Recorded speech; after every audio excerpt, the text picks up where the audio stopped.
నమస్తే అన్న అందరికీ నమస్కారం. కువైట్లో ఉన్న వారందరికీ హెచ్చరిక.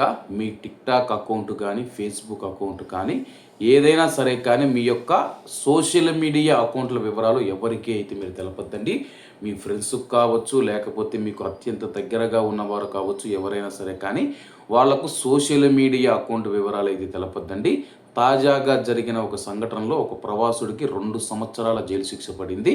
వివరాల్లోకి వెళితే కువైట్లోని ఒక ఈజిప్టియన్ ప్రవాసుడు మనం చూసుకుంటే తన యొక్క ఫ్రెండ్ యొక్క ఫేస్బుక్ ఖాతా యొక్క పాస్వర్డ్ మరియు యూజర్ నేమ్ అన్నీ తెలుసుకుని లాగిన్ అయ్యి అతని యొక్క భార్యకు, ఆమె అయితే ఈజిప్టులో ఉంటుంది, ఆ యొక్క ఈజిప్టియన్ పౌరుడైతే కువైట్లో ఉండి పనిచేస్తూ ఉన్నాడు. ఆమెకైతే డైలీ మెసేజ్లు పంపేవాడు అనమాట. అలాగే నేను చెప్పినట్లు నువ్వు చేయాలి, లేకపోతే బ్లాక్మెయిల్ చేయడం, ఆమెను బెదిరించడం, రకరకాలుగా ఇలా హింస పెడుతూ ఉంటే నా భర్త ఇలా చేస్తూ ఉన్నాడని చెప్పేసి ఆమెకు కూడా అనుమానం వచ్చింది. ఎందుకంటే అతని యొక్క ఫేస్బుక్ అకౌంట్ నుంచి ఇవన్నీ వస్తూ ఉన్నాయని చెప్పేసి వెంటనే తన భర్తకైతే తెలపడం జరిగింది. నీ ఫేస్బుక్ అకౌంట్ నుంచి నాకు ఇలా బ్లాక్మెయిల్ అలాగే చాలా బెదిరించేదాకా వస్తూ ఉన్నాయి.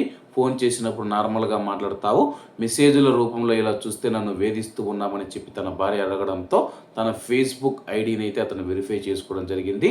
ఆ తర్వాత తన స్నేహితుడు తన యొక్క పాస్వర్డ్ను దొంగిలించి అలాగే నా యొక్క ఖాతాను అతనైతే దొంగతనంగా మేనేజ్ చేస్తూ ఉన్నాడని చెప్పి తెలుసుకోవడంతో పోలీసులకు ఫిర్యాదు చేయడం జరిగింది.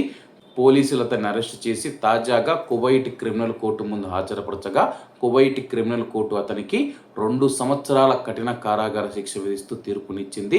అలాగే అతను ఆ యొక్క మెసేజ్లలో లైంగిక వేధింపులకు పాల్పడ్డాడని చెప్పేసి, బ్లాక్మెయిలింగ్కు పాల్పడ్డాడని చెప్పేసి, అలాగే బెదిరింపులకు పాల్పడ్డాడని చెప్పేసి కువైట్ క్రిమినల్ కోర్టు తెలిపింది. కాబట్టి కువైట్లో ఉన్న మన భారతీయులు ఎవరైతే ఉన్నారో మీ యొక్క సోషల్ మీడియా ఖాతాల అకౌంట్లు పాస్వర్డ్లు ఏవైతే ఉన్నాయో చాలా జాగ్రత్తగా పెట్టుకోండి, లేకపోతే అవి దుర్వినియోగం అయ్యే అవకాశం ఉంది. ఒకవేళ మీ పేరు మీద ఎవరైనా తీవ్రవాదులకు కానీ లేకపోతే సంఘ విద్రోహ శక్తులు మీ యొక్క అకౌంట్ను వాడితే కానీ మీరు ప్రమాదంలో పడే అవకాశం ఉంది. కాబట్టి అందరూ బాగుండాలి, ఎందులో మనం ఉండాలి. అందరికీ నమస్తే అన్న, జై హింద్.